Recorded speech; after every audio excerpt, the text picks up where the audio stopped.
I will shortly be seeing His Majesty the King to offer my resignation as Prime Minister. To the country, I would like to say first and foremost, I am sorry. I have just returned from Buckingham Palace, where I accepted an invitation from His Majesty the King to form the next government of this great nation. What is interesting is there's no enthusiasm for Labour, there's no enthusiasm for Starmer whatsoever. In fact, about half of the vote is simply an anti-Conservative vote. This Labour government will be in trouble very, very quickly. We will now be targeting Labour votes. We're coming for Labour, be in no doubt about that. Well, ladies and gentlemen, what a day it is, what a time it is within the UK political scene. The result we all expected has now become a reality. Labour have won. They got many, many seats. You've got to hand it to them. It's a huge victory, and Keir Starmer is now the new Prime Minister. And as I say those words, regardless of where you're from, I would appreciate if you started praying for the future of Great Britain. We're going to need a lot of them because things are about to go from bad to worse. The only people that can't see that are, of course, the left, the Liberals. I find it interesting, you know, if you look at Europe right now, there is a slow shift to the right. Many parties are getting victories. It looks like Donald Trump is going to win, but the UK, oh no, we've gone to the left. Yeah, we're always kind of slow to catching up to certain things, aren't we? It's great. It really is. Now, before I carry on with this video and get into it any further, if you could, as always, make sure to leave a like rating. If you're new, hit that subscribe button, turn on bell notifications so you never miss a video, comment on this video, share this video, follow my socials down below in the description, and let's take a closer look at the election results. At the time of making this video, there were still 5 seats to count. I don't know if they've been counted yet, they most likely have, but as you can see, Labour have a huge 411 seats. The Conservatives, who by the way aren't Conservatives, have 119, and the Lib Dems have 71. And as you may have noticed, there was no reform on your screen. This has been a common occurrence within the mainstream media. They are very biased.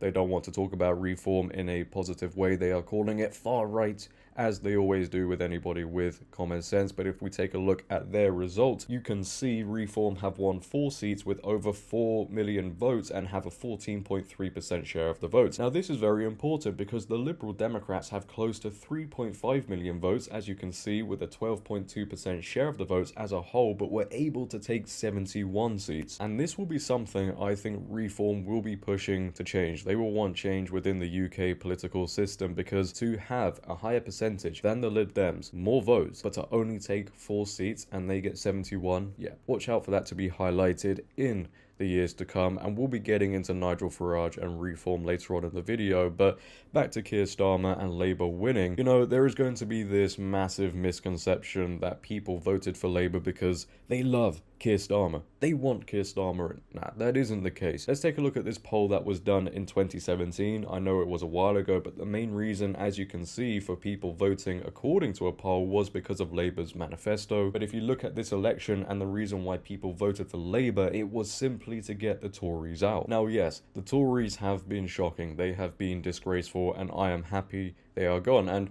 a lot of people are, regardless if you're on the right or the left. But don't get it twisted. The only reason, again, people voted for Keir Starmer and Labour was mainly because they wanted the Tories gone. It wasn't because they looked at what Labour wanted to do and thought, yeah, you know what? I agree with that. They just hate the Tories so much. And because people haven't really thought about what they're voting for, they're going to find out in years to come. I spent yesterday on Instagram just exposing the Labour Party and what life could potentially look like with them in charge. The economy is not going to get better. Immigration will rise even more, and woke insanity is going to become a bigger talking point than it already is. And as I've said with that point, you know, you've heard me say, if you've been watching the videos lately, there are going to be people who speak out against these things, but then still voted for Labour. Men and women. For women especially, that to me is completely mind-blowing. For Americans watching right now, I've made this point before as well. If you hear people around you complaining about the things I've mentioned, but then it comes to the election and they're going to say, wait, hold on, you know what? I'm actually going to vote for Democrats.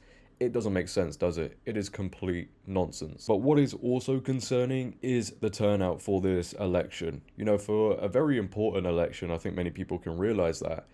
It was apparently one of the lowest turnouts in around 20 years. The Telegraph have reported voter turnout for the general election is on course to be at its lowest for 20 years according to early estimates. Turnout has been estimated to be below 60% according to the BBC and think tank More in Common for LBC, which would represent a sharp drop from 67% in 2019. The estimate suggests it would be the lowest turnout since 2005 when 64.4% of the electorate went to the ballot box and the third lowest this century. Sir Keir Starmer's seat of Holborn and St Pancras had an estimated turnout figure of just 54.6%, down 10.5% on the previous election. So even Keir Starmer's seat had a lower turnout. That's pretty insane. And this is the man who is now the Prime Minister. Now, I don't know if this is because people just knew Labour were going to win, so they just didn't vote. I know a lot of people that kind of thought that way. I know people that just didn't vote as a whole. And I think it's just a representation of people getting tired of politics within the UK. They're tired of being sold lie after lie after lie. And when you put it like that, can you blame them?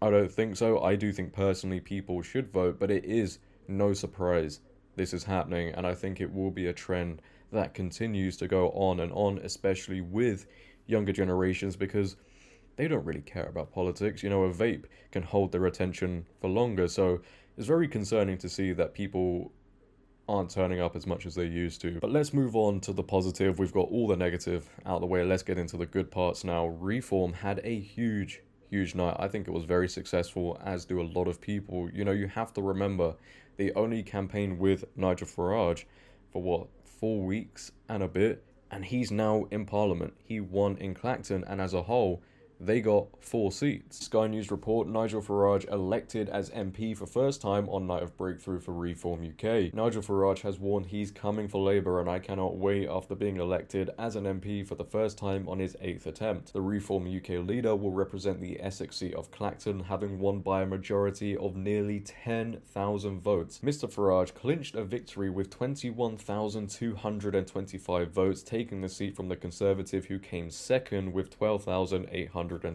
Speaking after the result, he said, "I think what Reform UK has achieved in just a few short weeks is truly extraordinary." And I would agree. You know, again, they only campaigned with Nigel Farage for a few weeks. Just imagine if he announced right at the beginning that he was running. I know the talk was he was going to go and help Donald Trump in the US as much as he could, but you know, many people were calling for him to stand because a lot of people did not want to vote for Tories, for Labour. They wanted Nigel Farage, and he stepped in, and it's a huge thing. I still think even if he did announce at the beginning he was running, Labour would have won, but it would have looked even worse for the Tories. I can guarantee you of that. Now again, Reform only got 4 seats. The exit poll had predicted them getting 13 seats, but 4 is a victory, and it is the stepping stone into creating change within the UK. Now, when the exit poll came out and it was predicted they were going to get 13, if you were paying attention to social media, the liberal leftist meltdown was insane. So many tweets were coming out, "Oh my gosh, our nation, the UK, is so racist. We need to talk about the racism problem," because as we know, if you want your country to be great again, you are a racist. You can't have that, right? It's just simply not allowed. These people who think like that are just told what to think. It's very sad to see, but let's just check out what Nigel Farage had to say in Clacton as he was announced the winner. Take a watch. It's over 30 years ago that I fought my first parliamentary by-election, and I've fought lots of them over the years, and I've had big successes in European elections and perhaps less so under first past the post, which is a very demanding, very demanding problem for smaller parties. I will say this, it's 4 weeks and 3 days since I decided to come out of retirement and throw my hat in the ring. I think what Reform UK has achieved in those just few short weeks is truly extraordinary. Given that we had no money, no branch structure, virtually nothing across the country, we are going to come second in hundreds of constituencies. How many seats we're going to win, I don't know. But to have done this in such a short space of time says something very fundamental is happening. It's not just disappointment with the Conservative Party. There is a massive gap on the centre-right of British politics, and my job is to fill it. And that's exactly what I'm going to do. But it's not just what we do in Parliament as a national party that matters, it's what we do out round the country. Getting 5,000 people in that room in Birmingham last week, the energy, the optimism, the enthusiasm, the belief that Westminster is just completely out of touch with ordinary people says to me that my plan is to build a mass national movement over the course of the next few years and hopefully be big enough to challenge the general election properly in 2029. What is interesting is there's no enthusiasm for Labour, there's no enthusiasm for Starmer whatsoever. In fact, about half of the vote is simply an anti-Conservative vote. This Labour government will be in trouble very, very quickly. We will now be targeting Labour votes. We're coming for Labour, be in no doubt about that. I want to thank the team that have helped me do this over the last few weeks, my fellow candidates for behaving as impeccably as they have. Believe me, folks, this is just the first step of something that is going to stun all of you.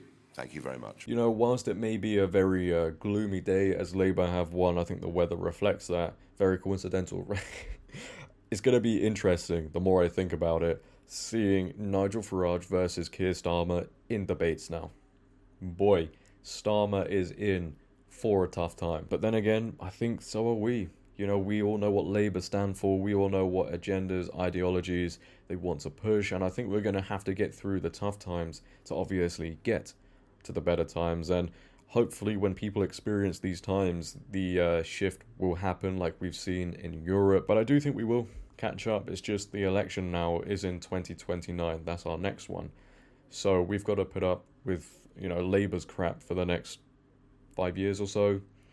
Unless something drastic happens, which I don't think it will, you know, a vote of no confidence or something like that, because you have to think the Tories have been in for the last 14 years. There's no way they're going to end another reign so quickly. You know, I just don't see that happening. So hopefully things are all good by 2029. You know, I expect a lot of big things to happen, obviously, but I'm positive. I'm happy for Reform. They did really, really well, and hopefully they can build on this result. Nigel Farage is now in Parliament, and that's going to be a very interesting thing to see. I expect they're not very ready for him to be speaking in there.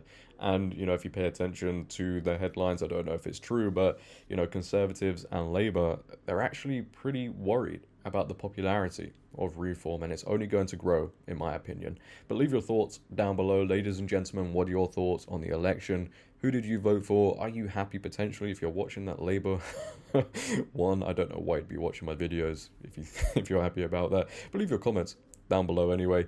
Leave a like rating if you're new. Hit that subscribe button. Turn on bell notifications so you never miss a video. Comment on this video. Share this video. Follow my socials down below in the description. But until next time, it has been your boy JD. Have a great day. Stay safe. And I'm out.